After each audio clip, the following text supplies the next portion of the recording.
Ja, litt. Har vi nådd enda en topp? Vi aner jo ikke hva noen av disse toppene heter.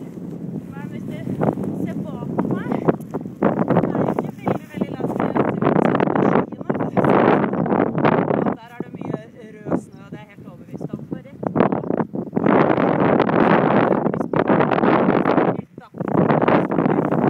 Crazy guy.